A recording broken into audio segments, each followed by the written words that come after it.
Right, welcome to Exotic Gardening Live with Yorkshire Kris. I'm here to answer your gardening questions relating to exotic gardening. And we've had a few this week already, and a few of them have just wiped off. I think the chat only stays live for a day and it just deletes it, but a few more have come in. So I'm trying to remember the questions that were asked over the last few days. So if you're watching this live, hello. If you're not watching this live, if you're watching this on catch up later on, I will do timestamps in the description so that you can see all the questions and then you can just click on the question you want to see answering rather than watching the whole thing. But obviously, I like it if you watch the whole thing. So let's have a look. First question, let's have a look. What have we got? So this is from Melanie Harrison. And it is, I've started a jungle border in a new raised bed garden. I've bought 2 Solanums and wonder if I can overwinter them. So depending on which Solanums you've got, most are tender and need to be brought in. So you really need to have them more than 5-10 degrees really. So a lot of them are, tropical-ish. I mean, they're related to tomatoes. But at least 5 degrees for most. It depends which type you've got, but definitely 5 degrees or above, so definitely frost-free. There's a few that are sort of half hardy as well, so Selenium, Lacicactum, I think it is. That one with the purple flowers and sort of the forked leaves, they can withstand some frost and cold and come back, but generally they can't, so they need to be brought under cover over winter. So let's see who's in the chat. I've not done this since March. It's been a long time since I did a live stream. I'm just going to see who else we've got. So hi Melanie, hi Mr. Chuffy, hi Mr. Tidy Garden, hi Angela. So I will go through the comments. I'm just having a look here. So Mr. Chuffy asked the question is, what are your thoughts on Colocasia Redemption? Do you have a place in the jungle? Does it have a place in the jungle garden? Okay, so just so everybody knows, obviously questions are live coming in, so I'm not prepared for any of these. So Colocasia Redemption is a really interesting looking Colocasia with its black and red veining. Not one I've grown, it's a pretty new one over here in the UK. It's pretty new-ish in America as well, where it originates from. Definitely fits in with the exotic theme. Whether or not it's a good grower, like I said, I've not grown this one. I've seen a few people grow it and it seems to grow pretty well in the summer months. How it gets over winter, I would suggest or edge my bets and say it's going to be definitely tender, so it will need to be kept frost-free as well. Don't think this is one of the hardier types, but I'd like to be proved wrong. So if you're growing Colocasia Redemption, let us know in the comments.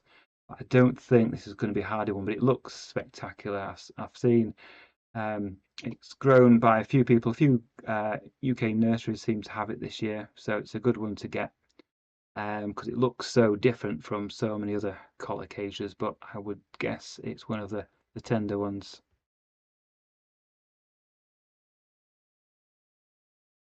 So before we answer any more questions, just want to say thank you to everybody who came to the open day on Friday, so a couple of days ago.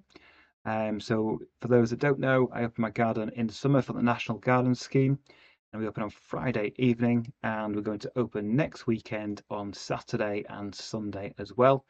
And it's pre-booking only through the National Garden Scheme website.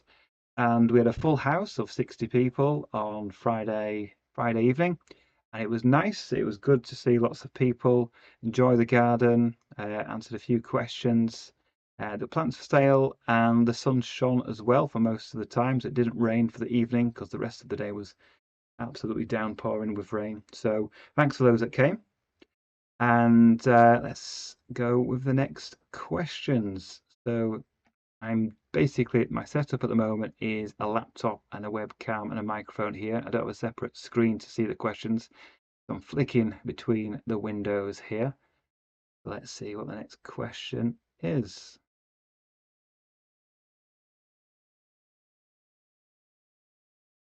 The next question is from Angela. Hi, Angela. I have just bought a huge Agapanthus reduced from home base. What's my chance of getting it through the winter?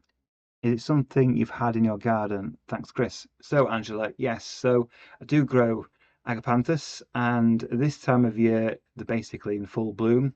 But if you do go to garden centres now, a lot of them are starting to mark down a lot of summer plants, starting to think of autumn and winter bedding plants already, in Christmas, dare I say it.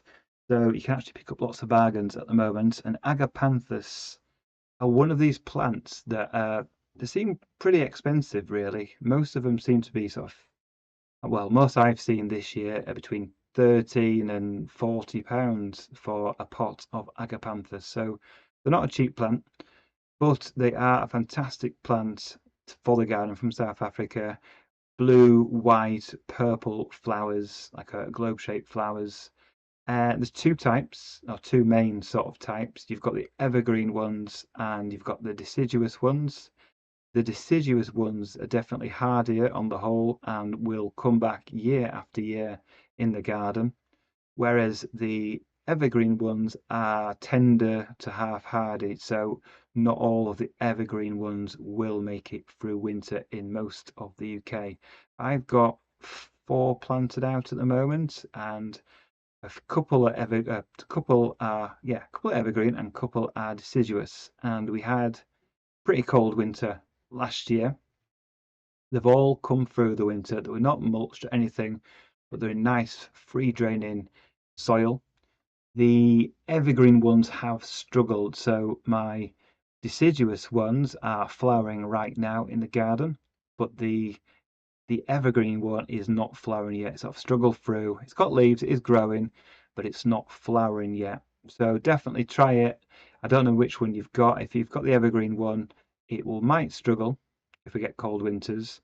But if you've got the deciduous types, sometimes says in the labels, but the first time you probably notice is whether or not the foliage gets through winter. If the foliage gets through winter, then it's evergreen, obviously.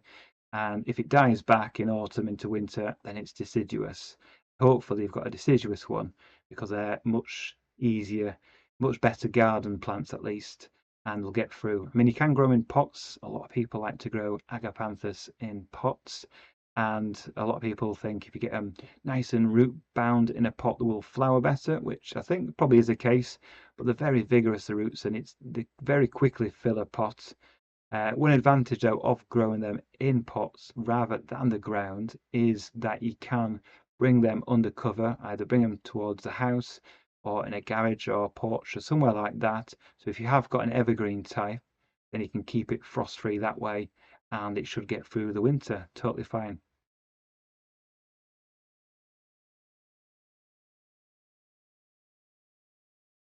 So I hope that answers your question, Angela. So just give it a go, and hopefully you got the deciduous type. Next question, let's have a look. This is from Nick Craggs. So I'm just going in on the screen so I can actually read it, because like I said, I've got it set up with 2 screens. So I have a Musa that is pupping. What is the best way to split them off? Okay, so for Musa, so probably Musa as you were talking about here, you can split it off once they've got to a good size. So when I say a good size, I wouldn't do it until it's got a stem, proper stem, that's sort of at least 50, 60 centimeters tall, with the leaves coming out the top of that stem, and sort of a decent girth on it. So you don't want a pencil thickness, you want it much thicker than that. And ideally, what you need to do is remove some soil from around the base of the main plant, so you can wash it off with a hosepipe jet or something like that. If you can't, just get rid of all the soil with your hands. Obviously be careful not to sort of cut through the main stem at this point, and then look where it's attached to the mother plant. So the pups very often form and get to a decent size without actually having any of their own roots, what happens is they take all the food and nutrition and water from the main plant and slowly form roots over a season. So you might find you've got a decent sized plant, you move back the soil, and there's no roots there to actually sustain the plant if you cut it away. You need to basically investigate, have a look, take that soil away, see if you can see some decent roots coming from the pup. If you do see that, then just get an old bread knife or just a nice sharp edge. You could use a spade if you wish, and just sever it as close as you can to the mother plant, and then pot it up. I'll pot it up rather than planting it out at this point. I'd pot it up in some decent compost with some perlite added as well, and then keep it well watered. Probably cut off a few leaves because it will have transplant shock, and keep it going for, well, depends when you do this. I mean, if you do it now, keep it going all season so it's well rooted in a pot, and then I'll keep it frost free at this point and plant it out the following year. If you did it maybe a couple of months earlier, so sort of in May or June, you could probably get it rooted and happy in a pot for 6 to 8 weeks, and then you could plant it out at this time of year so it establishes and gets through its first winter outside. But yeah, as long as it's got some decent roots on it, it'll be fine. But it normally needs to get to a decent size before it starts forming its own roots. Hope that answers your question, Nick.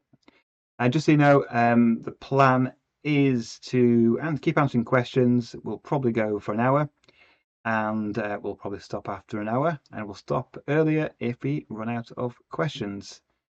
So, I better double check because I've been talking now for a good 10 minutes or so. I'm just checking everybody can hear me. I have got the microphone on. I'm not too loud. I'm not too quiet, hopefully.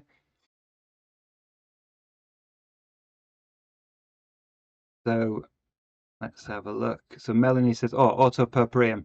So autopurpureum, going back to the Solanum question, yeah, keep it frost free. So +5 degrees in winter in a pot, and they can plant it out the following year. You can cut it back as well, and it will sort of shoot as well. But ideally, yeah, keep it above 5 degrees in winter. It can survive going down to freezing, but it won't like it too many times. So it's not one for planting in the ground and thinking it'll definitely get away with it. And it's not one you can really sort of protect in situ. It does need to be either kept as a potted plant or dug up and brought in, or grown from seed every year or every other year, and then sort of let the plant, succumb to the winter and just have backup plants for the following season.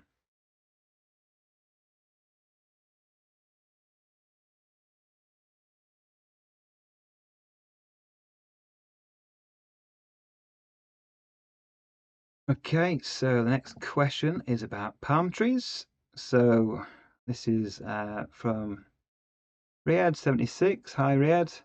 How do you get Trachycarpus nova seeds to germinate? Well, I would say pretty much all Trachycarpus seeds and pretty much all palm seeds grow really well and really easily if they're fresh, i.e., they've not been stored for a season somewhere. They've matured on the plant. You've got the berries, you've washed off the pulp around, then you get the seeds and you plant them straight away, and they normally germinate pretty, not rapidly, but consistent within a few months, and you'll get good germination that way. If the old seeds, it can take 2 to 3 years at absolute worst if they're going to germinate at all, because they lose viability with age. So you want fresh seeds. But they can germinate. You can have seeds that are 2 or 3 years old or longer, and they will germinate given time. Some proportion will, a lot won't. But with Trachycarpus nova, I've not grown nova from seed, but like other Trachycarpus, if they're fresh, if they're kept so they're not dried out, so if they're kept in a good compost that's nice and moist, or you might have done it in the baggy methods, you might have used moss that's just sort of slightly moist and humid. If it's kept around sort of 15 to 20 degrees, something like that, so house sort of temperature, they should germinate pretty well. So it's a bit of patience, depends on how old the seeds are. Another thing I found, I've germinated Fortunae and Waggy seeds and things like that, is when I've had lots of the seeds and another pretty fresh, and I've sown lots of them in one big sort of deep tray or a washing up bowl with holes in the bottom. I've left that out all winter. I've left it, sowed them in summer and autumn, left it out in winter, and then the following season they've germinated in the following spring. It's not always that they'll germinate straight away. Sometimes they'll wait for a cold period and then they'll germinate the following season when the temperatures start warming up. You're just going to be mindful, if you do that way, not to let either it get completely waterlogged in winter and you've got your seeds sort of standing in water, and don't let it dry out as well, because it might start germinating and then they get completely dried out and then they'll die off before they've even emerged above the soil. So yeah, it can take a while. Give it a good season, go through the winter, and then see them germinate the next spring, at the worst case scenario, or sometimes they'll germinate much, much quicker as well. So it's a bit of patience really, and hopefully you've got fresh seed.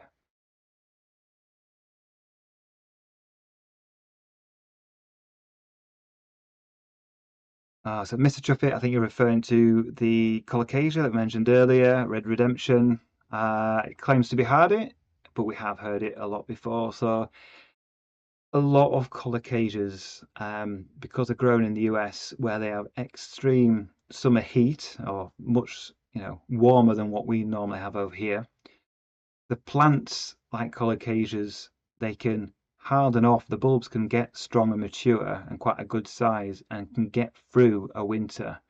Whereas in the UK, they don't normally have that time to mature and get a good size bulb to get through winter. So I don't think it'll be definitely hardy. Definitely not in the pink China or Gulligensis sort of -10ish or better even hardiness. So it's one to try. Again, like I said, I've not grown this exact Colocasia. So we'll probably know more over the next couple of years for people trying it and seeing if it comes back. And that's the thing with a lot of exotic plants. A lot of new plants are grown, and we don't know how hardy they really are until we've grown them in our own gardens. So the best experience is your own experience in growing anything. Your garden, your microclimate will be, it'll be unique to you, and plants that grow well in your garden might not grow well in my garden or somebody else's garden. So it really can be that close in terms of margins where things can grow well in one place but not in another, because they're on that hardiness level of sort of half hardy really in a lot of cases. When something's really proper UK hardy, truly UK hardy, we mean something that's going to be hardy to -15, -20 at least, at the warmest, basically. So it would survive in the middle of central Scotland, survive anywhere in the UK. That's true hardiness. It'll get through any winter. When we start going into the realm of exotic plants and sort of more tropical plants, we sort of push the idea, or it's a more looser idea of what hardiness really is. And people bandy about ideas of plants being hardy when they've survived 5 years on the south coast or in a city of London and call it hardy, when it's not a UK hardy plant if it's just getting through in those locations. To be truly hardy, it needs to be getting through in your garden, but ideally, when we're talking about it and comparing it to other people's experiences, it needs to be hardy all over the country to be a truly hardy plant. That being said, we can get used to what plants get through in our garden and think, well, if it grows in my garden, it'll grow anywhere if you live centrally or away from the coast. But that doesn't always happen. We looked at last winter and it was very variable of what came through. I was lucky with a lot of plants that came through. My palm trees weren't damaged. My Phoenix canariensis palm wasn't damaged. But yet, down south, in a lot of places down south and further north, complete massacre of things like Phoenix canariensis palms and even bootias and the odd jabea got damaged as well. And that's sort of the hardier sort of palm trees we're talking about. Never mind the more sort of plants like colocasias, which are more temperamental, and really not many that are truly hardy, save for a couple. So it's always worth asking other people. But like I said, with that Colocasia Red Redemption, it's not one I have grown. So we'll see in a few years' time how it's doing for people. and can compare it to pink china, because pink china is pretty much the benchmark with hardiness for Colocasias.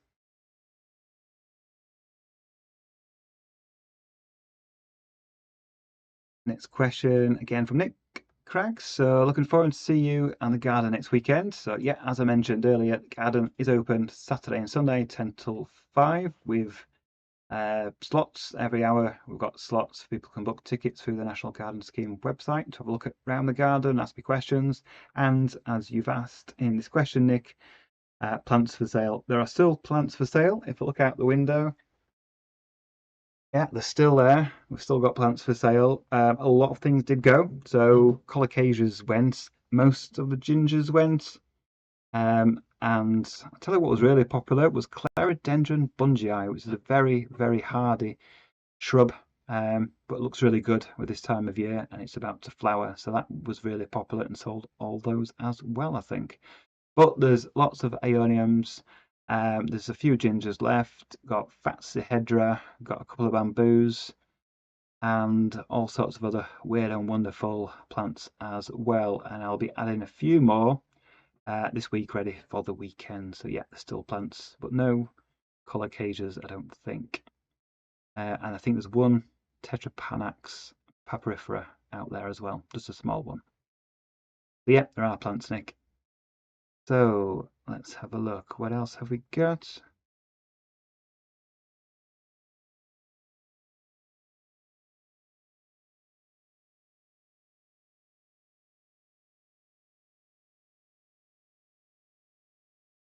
So the next question comes from Peter Basham.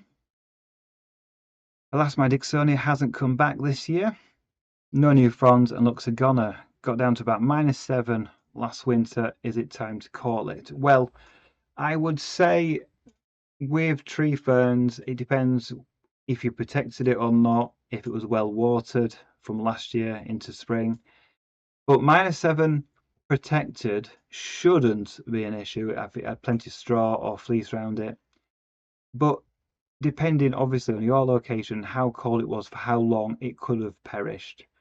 But it shouldn't have gone at -7. We had -7.7 here, and the only protection my tree ferns got was some straw in the crown, and that was it.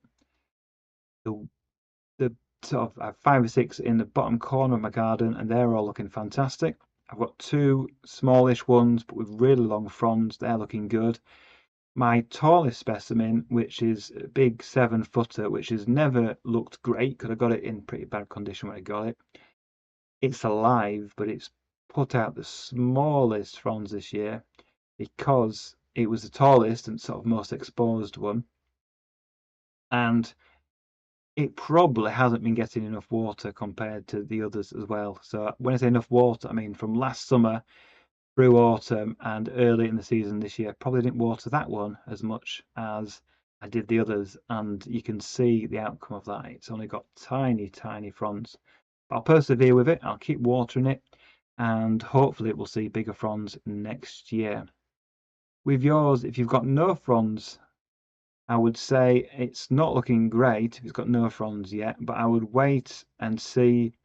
It depends how tall it is. You might be able to go and have a look in the center now. If you've got lots of orange ooze that goes creamy in the middle, then it's probably a goner. If you've just got knuckles that have gone black, if you can scrape those out, so the unfurled leaves that are in there, if you take them out, hopefully you might see some green sort of wrapped up knuckles of growth in there.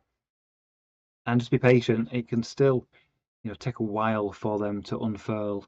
And if you've only bought it this year, or it could be even if you only bought it last year, it still might not be in sync with the seasons in the UK. It still might be on Southern Hemisphere time. So you might have to just wait and be patient and see if it starts unfurling its leaves. But if it doesn't start by next spring, then yes, it will be a goner, unfortunately. But keep watering it just in case it's alive.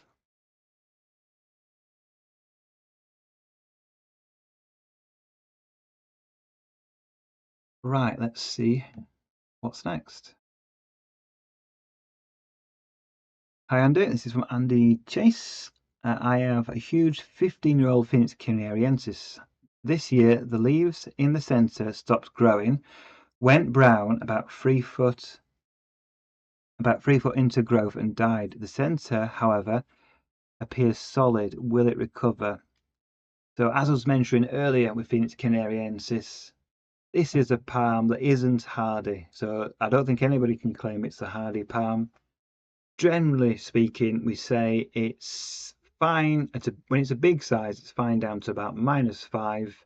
Any lower, and you start seeing some decent damage on the leaves, and you can see death of the plant if it's a sustained cold period, or if it's not a large plant. If it's a small plant, it can easily die at -5 for a while. Saying that, like I said, my back garden was -7.7. My Phoenix in the front was totally untouched, but it was east facing. It gets early morning sun. I think that helps a bit. And also the bamboos over it, sort of arch over it when it snows, it protects it a bit as well. So let's see, your questions referring to a 15-year-old. So you must be in an area where, you've had an established plant for 15 years. It's got through some pretty cold winters in the past. So you've got through the beast from the east. And if it's 15 years in the ground, then it must have got through winter 2010 as well. So you're probably in a southern location or coastal location or in a city location. So you've said the centre stopped growing, went brown, and the 3 foot into growth bit. And so did it grow for 3 foot, the leaves, and then died off, or do you mean everything above 3 foot has browned off? So if the centre's still solid, it could recover. Normally after winter, if it's dead, when it warms up, the whole plant goes brown pretty quickly, or the centre goes brown extremely quickly and gets spear pull, and it just pulls out very quickly because it's rotted over winter. So it's not quite clear exactly how yours has fallen in terms of which category it's happened, as it's got a solid centre, but it's got some brown damage as well. I would definitely give it another season. If it's got a solid centre, you've still got green, I would say it's probably alive and it's probably sulking, and it should recover next year, providing we have a mild winter this year. So yeah, give it some time, be patient with it. Especially, if it's 15 years old, it must be a big, big plant. These grow pretty quickly. I imagine it's a very large plant by now. So fingers crossed it's got through the winter. So let's see, next question.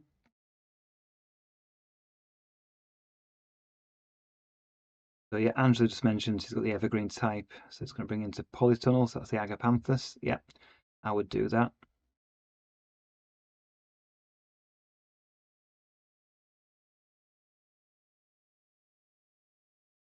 Okay, the next question. I have 3 Cycads.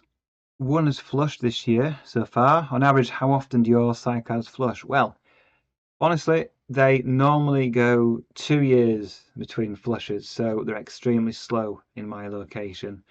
They'll flush 1 year, have the nice leaves in the summer, and they'll keep them leaves, if it's not a really cold winter, for at least 2 more seasons, and then the 3rd season it will flush. So it'll miss 2 years and then flush on the 3rd year, basically.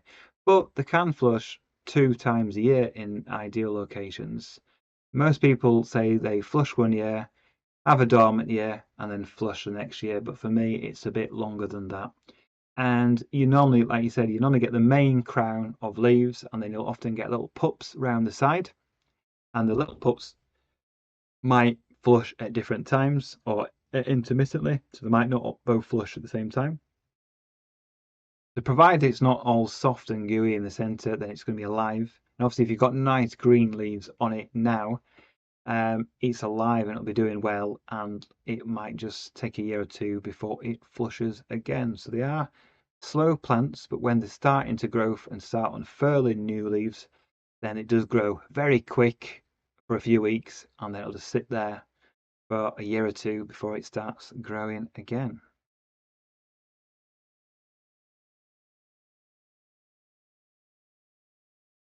So next question again about sago palms or Cycas revoluta. It says, keep out of the sun. Do I keep it in a non-sunning position? And this is from Gary.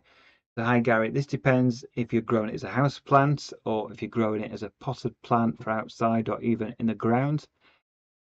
You don't want to put it in sun if it's been in the indoor section of a garden centre all its life. You want to put it into shade to begin with if you're going to be growing it outside, and then harden it off. So put it in shade for a week or two and then gradually bring it into a more sunnier position. But when it's in its happiest position, it's when it's in full sun. It wants maximum heat, maximum sun, and regular watering in summer as well to produce new leaves. If you're growing as a house plant, again, you want it in full sun as well. So you only want it in shade when you bring it from an indoor location to the outdoor location for a few weeks before it goes to its final sunny location. Because if you put a plant that's been indoors all its life straight into full summer sun, it burns the leaves. Even if it's a really hardy plant, it will burn the leaves, and then, as we've just mentioned, it can take a long time to regrow new leaves. You want to make sure with sago palms, Cycas revoluta, that you really take care of the leaves and you don't let them get damaged at all. It could take so long to produce new leaves. See where we're going now.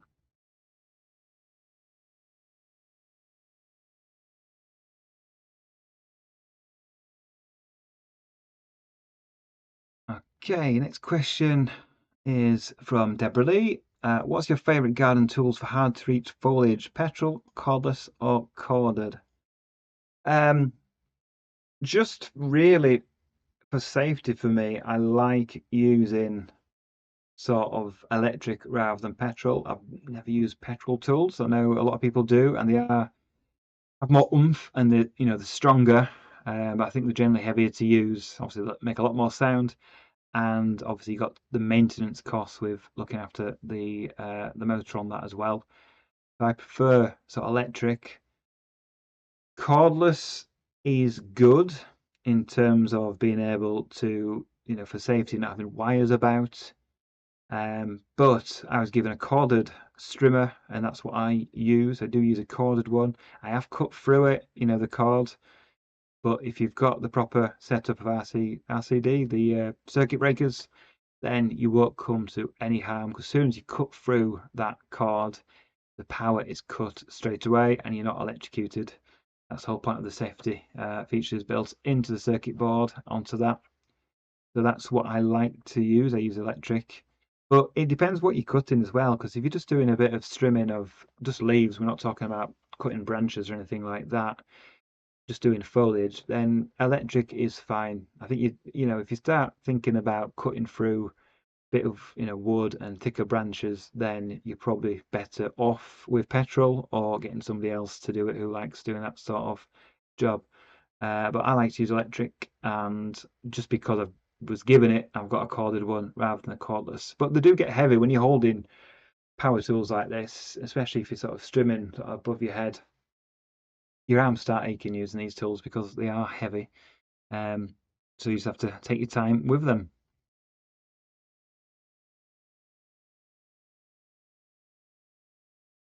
Okay, next question. I have a tropical garden, but hanging baskets full of petunias. Do you have any suggestions for tropical hanging baskets? I'd probably argue that petunias are definitely tropical or subtropical in nature, so they fit in the theme.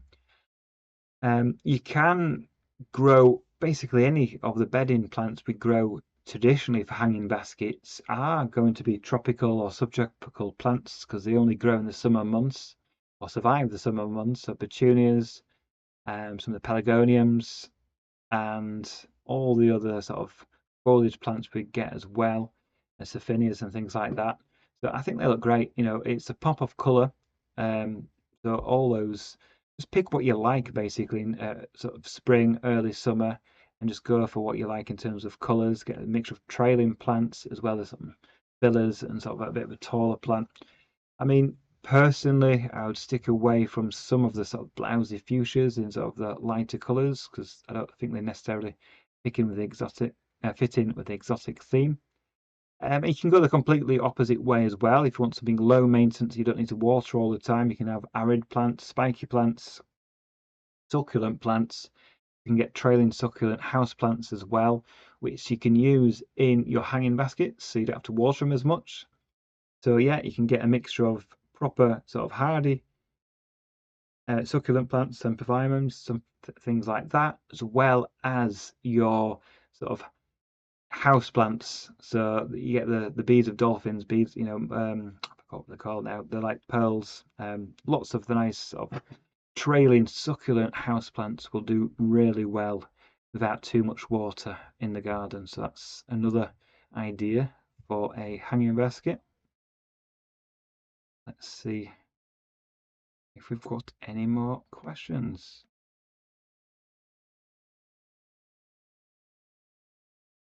Not a question, but this is from Great Northern Exotic Garden. Hello, good evening to everyone. Hope you're getting your questions answered. If you've got any more questions, put them in the chat and I'll do my best to answer them. And I think, what time are we on now? More than halfway through. We've got 20 minutes left of answering questions. That's gone pretty quick. And like I said, for anybody watching on, so catch up on YouTube later on, so not watching live, I'll do the stamps below as the timestamp, so you can just fast forward to the question you want answering. See if we've got any more questions. The Great Northern Exotic Garden has asked a question, and it is, which UK garden or gardens have you not yet visited but would like to? Great Dixter, East Ruston, Hull Vicarage and Tresco Abbey for me. Yeah, I would love to go to Great Dixter because that is a garden down in the southeast of England, which was created and designed by the late Christopher Lloyd, and I've got one of his books on colour in the garden with lots of exotic plants. Fantastic read if you find a copy of that book. Got lots of inspiration of really wonderful tropical exotic looking plants. So that is definitely a garden I would love to see. In fact, anywhere in the southeast would be great because I've never gone to the southeast really, apart from the furthest I've got in the southeast is London and then Dover basically, and nowhere in between. So I've never been down to Kent or anywhere like that. Also, Cornwall, there's some great gardens there, like Treba, which would be one I would like to go to. I've been to the Eden Project, but I've never been to Trebar or Treba. Is it Trebar? I think it's Trebar. That's definitely one I'd love to see for the huge bamboos and palm trees. And some really good private gardens that'd be great to see as well that pop up from time to time that I've seen on the European Palm Forum. That'd be great to visit as well. I'd like to see, seen lots of gardens with sort of exotic flowers and foliage, but it's the old mature palm trees and bamboos that I'm more interested in seeing. So that'd be why I like to go to the Cornish gardens. And Tresco, like you, would be fantastic to visit as well on the Scilly Islands. So that would be a fantastic place to go. It's unreal what they can grow because they have exotic plants flowering every day of the year on Tresco because it doesn't really, or very, very rarely gets frosty on the Scilly Islands.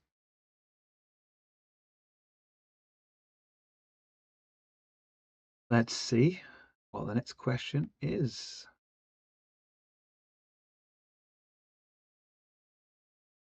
This question from Danny Lana is, can Miscanthus, let's try to pronounce this, lutarioriparius, be propagated by cuttings in water the same as Miscanthus giganteus can? For those that don't know, this Miscanthus is a bit of a runner. It can be a bit of a thug. So it's not one I grow, but I've seen it. It looks fantastic. It's one that I consider growing in the future, but it probably would benefit from having some root barrier around it because it can spread. Looks fantastic though.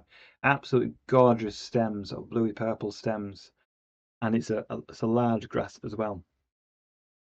In terms of propagation, I would probably just go from the division way of propagating it. I've not tried to grow Miscanthus in water, so I can't comment on whether or not Miscanthus lutarioriparius will also be able to be propagated in glasses of water. So if anybody else knows, feel free to comment on in the chat and we'll get an answer for Danny.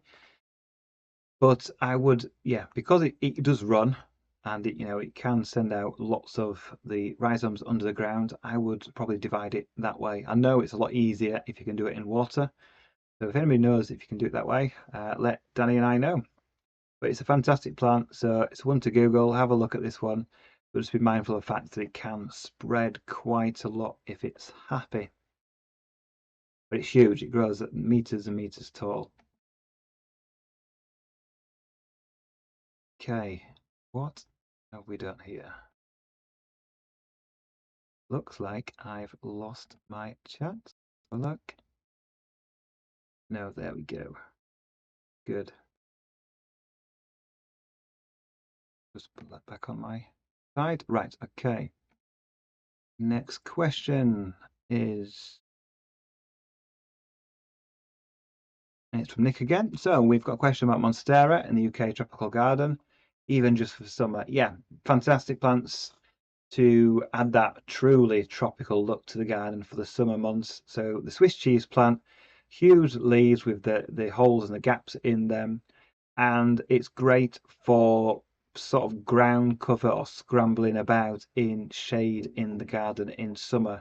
But it's not a plant I would put out until mid to late June in my location because it wants to be warm, it wants to be happy to be into growth. Because what will happen is over winter into spring, because it's a house plant, you'll have it in the house, it will naturally start growing new leaves. It slowly does them all year round, but it'll start ramping up speed sort of in March and April when it gets sunnier in the house to be into lots of growth. And then if you put it out too early in spring, it will sort of, go into a bit of shock because it's gone from growing well in the house to being, oh, it's colder at night outside.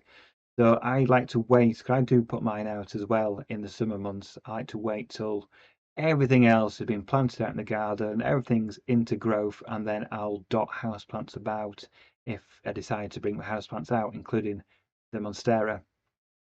It's definitely one for shade. Do not put this in sun. You can try hardening it off, like I mentioned, for other plants, but even if you harden this off, as soon as you put it in sun, you'll get some damage to the leaves. So grow this in a pot in deep shade in the summer months and then bring it in before the first frost. It can survive down to 0, I mean, without damage. It can go below 0 to -2, -3 with damage and will survive, but it's not a plant you're going to leave out all winter. So you want to ideally bring it in before it gets damaged, before it sees, below 3 or 4 degrees really. So bring it in sort of October time or slightly different time depending where you live in the UK. But it's a fantastic plant and it looks truly exotic. You could try planting it out, but then if you're planting it out and then bringing it back in as a true house plant, then it'll get all the creeper crawlers and bugs from the ground into your house that way. So you might not want to do that. You might want to keep it as a potted plant in compost rather than garden soil. Okay, next question from Mr. Chuffy. Do you think removing Musa pups will make the main plant larger? What are your thoughts?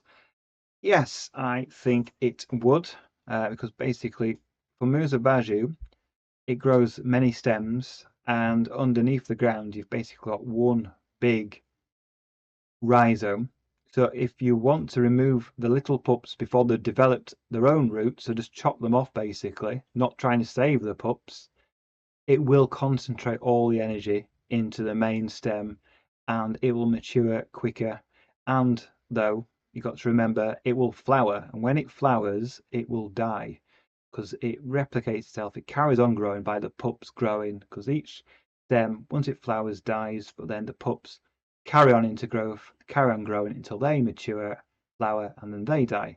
If you're just cutting off all the pups to make all the strength and goodness keep into the main rhizome, go into the main Musa it will get bigger.